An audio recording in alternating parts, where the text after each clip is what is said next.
Good morning, Bande Matram. Welcome all of you. So, this morning we are having a brief discussion on guidelines of Sri Aurobindo Ashram.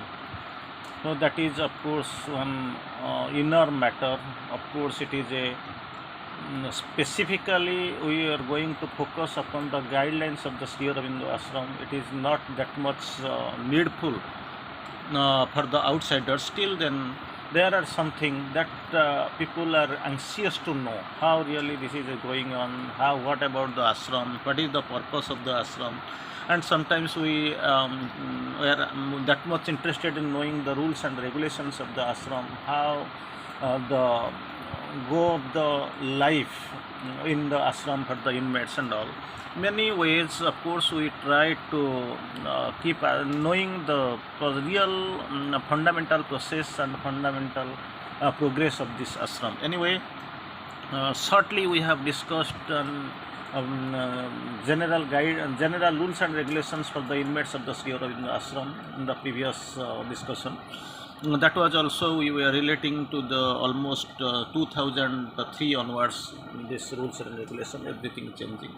Here we are taking that much interesting topic, that is guidelines of Sri Aurobindo Ashram. Of course, before going for guidelines, let us have a short insight at this ashram. So, Mother is its actually under the guidance of the Divine Mother, ashram was built up with almost 24 sadhakas in the initial time, and Mother was the inspirer, director, guide. So here right now we found around 2000 inmates.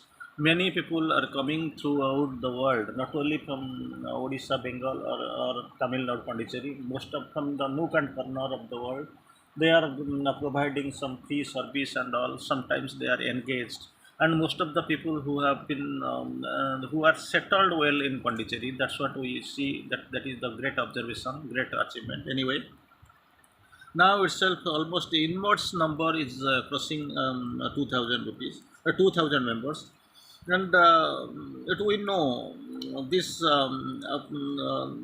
ashram is once Sri Aurobindo quoted, this is a vast laboratory, a field of experiment where all the basic difficulties of the human nature, it is a laboratory, vast laboratory. Second, a field of experiment. Third, where all the basic difficulties of the human nature and all problems of human life are faced and conquered. Normally, we face the difficulties and obstacles in the human life that has been focused upon, and of course, we discuss and we make the experiments on them. Each kind of work is done, all the professions are represented. We discuss, we do, we try to sort out, we try to get the problem, we do try to do the sadhana. So every kind of work is done, all type of professions are represented. For specifically the purpose of the ashram is for the whatever the work when dedicated to the mother, it becomes the means of self discovery. We know ashram, we stress more upon the karma yoga. So work is the body's best prayer for the divine. Work done in contact is meditation. Work done in true spirit is meditation. Some sort of work is necessary for the proper balance of the body. So here, we know for whatever the work, when dedicated to the divine, it becomes a means of self-discovery, self-realization, for uniting with the truth of one's being, and of course attaining the integrally perfect life in the spirit. The purpose is for when whatever work being dedicated to the divine, it becomes a means of self-discovery, self-realization, uniting with the truth of one's being, of attending integrally the perfect life in the spirit. These are the purposes. Anyway, finally we can quote Sri Aurobindo on ashram. To know the highest truth and to be in harmony with it is the condition of right living, right being.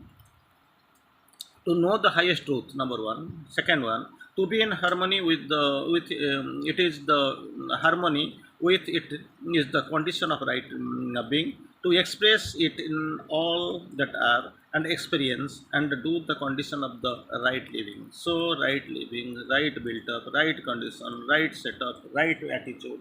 These are the purpose of the ashram. Anyway, our purpose and of course our point of discussion is something different, that is on guidelines to Sri Aurobindo ashram. Guidelines, ashram guidelines we are going to read. It is very interesting. Sri Aurobindo course, I will find a couple of definitions direct from the master and the mother, from our Lord really. He initially he quotes, this ashram has been created with another object than the ordinarily common to such institution, not for the renunciation of the world, but as the center and the field of practice of the evolution of the another kind. It is totally different one. Still in the one sports, as I did not know, get the substitute name, so I have put it on the Ashram, put the name Ashram, but it is the purpose is totally different. The creation with another object that ordinarily, commonly to such institutions which are applicable, it is not like this.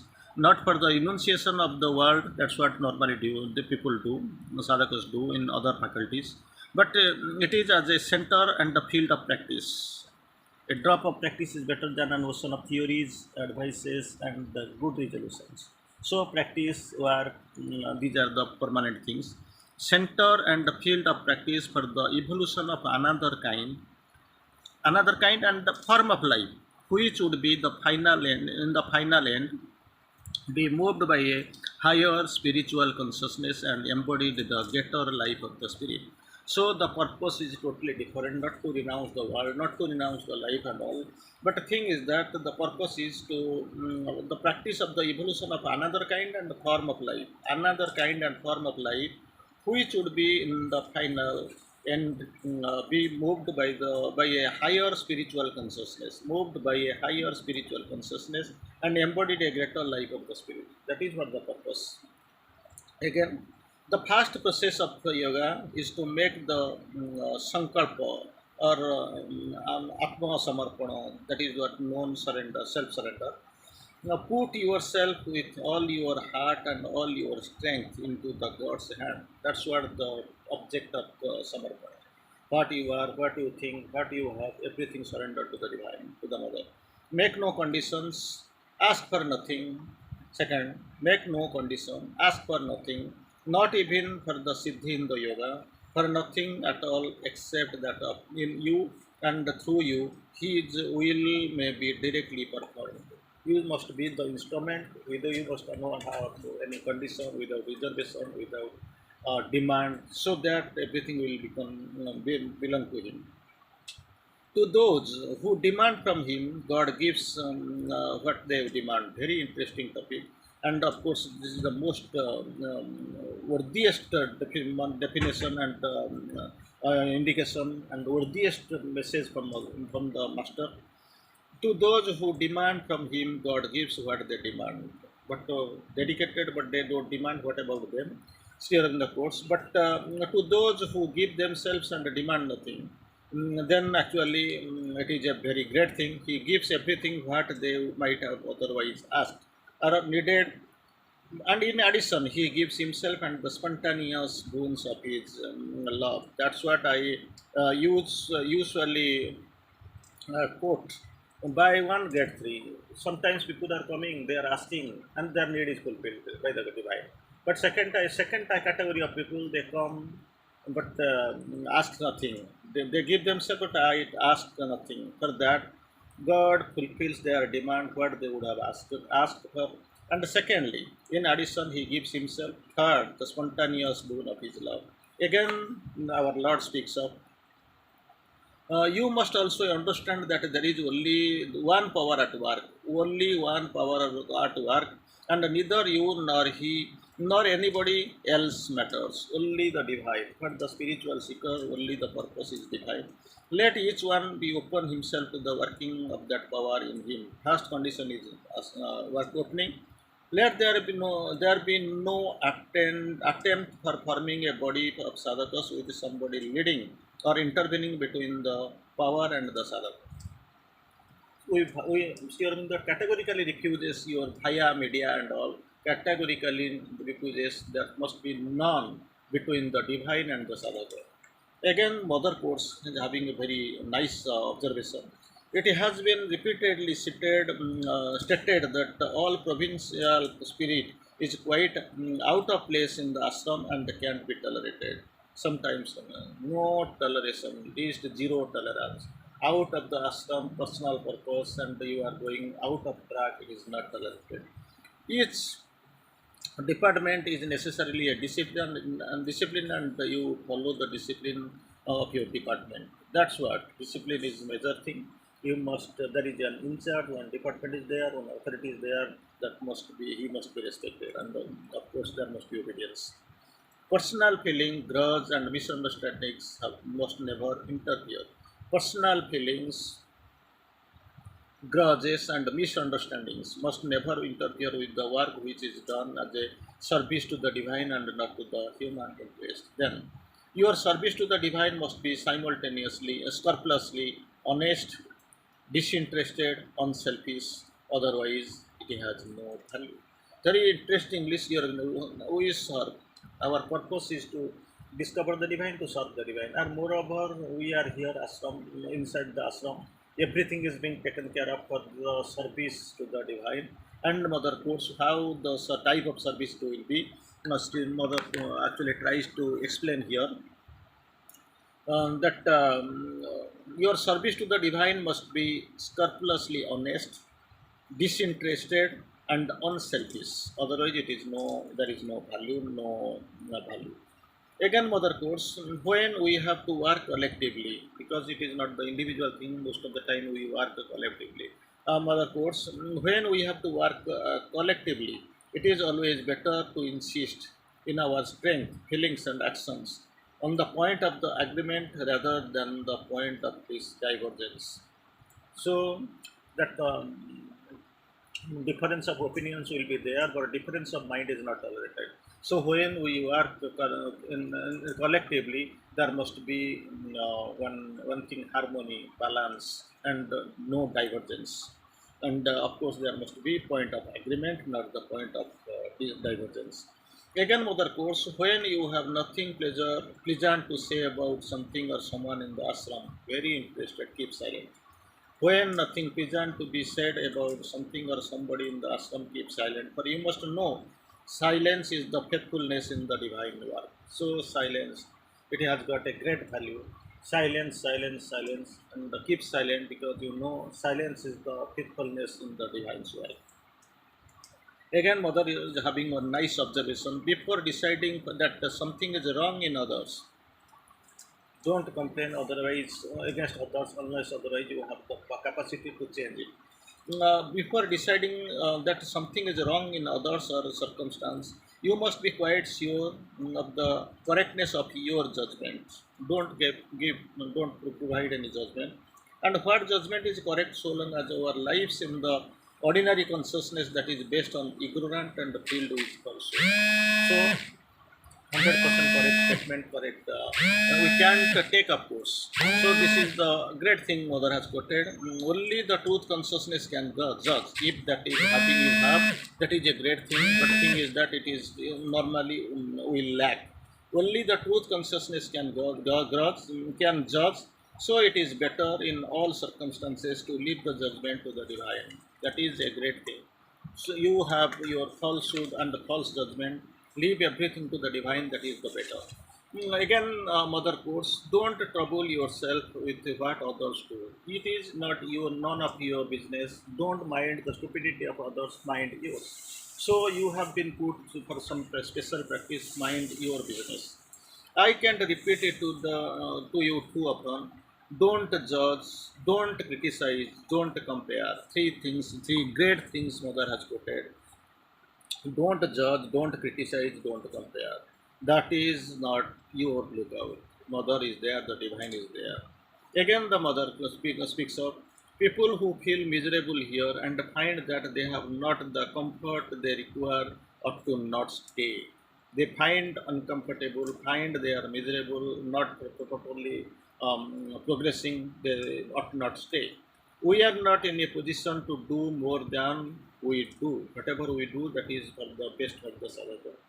And after all, our aim is not to give to a people a comfortable life. Comfort is not goal. Our perfect rule is our aim is perfection. We are not here to give people a comfortable life, but to prepare them for the divine life, which is quite a different affair. So the purpose is a divine life purpose and not a comfortable life. If you feel miserable, you must not stay. Rather, you must not stay. Again, mother quotes, for us,